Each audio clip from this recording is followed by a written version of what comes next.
Today we will start a new chapter, Kings and Chronicles, the Mughal court. You can see 16th to 17th centuries. So the kings here are the rulers and the chronicles are the written records. Here it is of historical events in a chronological order. So it describes the event in an order or sequence in which it happened. So you can take an example of a diary, okay, where it's a chronicle as you record your day-to-day events or activities. Same you can see in the magazine also. So this chronicle, it provides the information about the Mughal Empire and its court. So we will read about the activities that taking place in the Mughal court on Darbar. So here the topic, the Mughals and their empire. So when we talk about Mughal, the word it derives from the Persian word called Mongol. So who were Mongols? So they were the tribe of Central Asia and originated from Central Asia. And when we talk about this Mughal, they were the successor of Genghis Khan and Timur. So the Mughal emperor, it was founded by Babur. Okay, so a Timurid prince who ruled from Central Asia. So Babur was a direct descendant of the Timurid emperor Tamerlane on his father's side. And when we talk about Mongol ruler Genghis Khan on his mother's side, he called himself Temuri and he spoke Turkey. And he derisively called this Mongol, or he mocked or insulted them by calling them barbaric hordes. It means that they are uncultured, uncivilized and violent. So Mughal, okay, during the 16th century we see the European, they used the term Mughals to describe the Indian ruler of this branch of family. So over the past century we see the word Mughal, it was frequently in use. So the word Mughal, it becomes so popular that the name Mowgli, the hero of the Jungle Book written by Rudyard Kipling, is derived from this word. So the founder of the Mughal Empire, Babur, who was called Jahiruddin Muhammad, who ruled from 1483 to 1530 AD, and his Jahiruddin Muhammad pet name was Babur. It means a Turkish word. It is a Turkish word which means a tiger. So he belonged to Fargana, a small kingdom in Central Asia. So Babur, he ascended the throne of Fargana in its capital Akshikant in 1494 at the age of 12, and he faced rebellions. He conquered Samarkand 2 years later, only to lose Fargana soon after. In his attempt to reconquer the Fargana, he lost his control of Samarkand. So in 1501, he attempted to recapture both the region. Failed when Muhammad Sabani, Khan defeated him. So you can see that in 1504, he conquered Kabul, which was under the rule of Abdul Razak Mirza.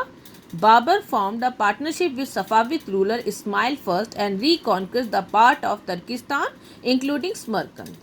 So he again lost it and other newly conquered land of the Sabbanids. So in brief, what we saw that he lost the control of Fargana and Samarkand.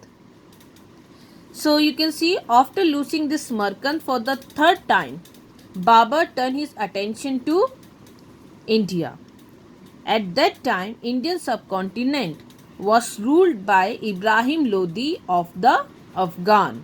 On the other side, there was Rajput or the Rajputanas, confederacy, which was led by Rana Sangha of Mewar. So Babur, he defeated Ibrahim Lodi in the first battle of Panipat in 1526 AD, and then he founded the Mughal Empire. So Babur defeated Rajput confederacy by skillful positioning of troops And later you can see that in the year 1530 he died, and Humayun, he succeeded the throne, and he was named as Nasir al-Din Muhammad. So you can see when we talk about that, he ruled from 1530 to 40, and then again in 1556 55 to 56. So here you can see a gap of 15 years after 1540 to 1555. So he was expelled from India as he lost the control of the empire after a rebellion led by the Afghan soldier of Sher Shah Suri. He took refuge to the court of Safavid ruler of Iran, and Humayun recaptured the region of Lahore, Delhi and Agra from Sher Shah Suri's successor. But he wasn't long to enjoy his restored empire. He died in a fall down the step of his library in 1556. So he was succeeded by his son Jalaluddin Akbar, and he ruled over, you can see, 1556 to 1605 AD. So he is the greatest of all Mughal rule emperors, for he not only expanded the empire, but he consolidated his empire, making it the largest, strongest and richest kingdom of his time. So he succeeded in extending the frontier of the empire to the Hindu Kush mountain, and checked the expansionist design of the Uzbek of Turan, Central Asia, and the Safavid of Iran. And he ruled till 1605 AD, and then Jahangir reigned. Jahangir reigned, and he ruled 1605 to 1627, and he was also succeeded by Shahjahan, and he ruled 1628 to 1658 AD. And then Shahjahan's younger son Aurangzeb, he succeeded the throne, or you can see or seized the throne, and he ruled around 1658 to 1707 AD. This is the time period of the ruler. So when we talk about these successor, you can see the territorial expansion here. It continued, though at much reduced pace. So during the 16th and the 17th centuries, you can see the institutions of an imperial structure were credited. It shows imperial structure. It means it was ruled by an emperor or empress. So these include, if you talk about the imperial structure whole, it include a effective method of administration and taxation. And when we talk about the Mughal court, it was the center of Mughal power and glory. So the administrative and the military efficiency of the Mughal empire, it led to great economic and commercial prosperity. And then you will see, after the death of Aurangzeb in 1707, the power of the dynasties is diminished.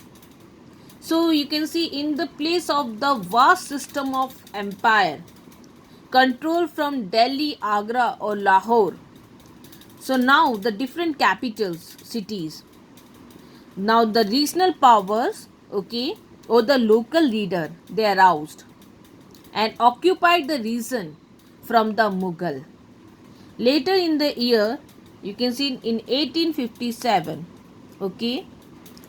the last scion or the notable ruler of this dynasty, or the last ruler of this dynasty, was Bahadur Shah Jafar II, and he was overthrown by the Britisher. So students, we read about the rulers of the Mughal dynasties in a chronicle order. I briefly describe about the rulers, as the chapter is about the Mughal court culture.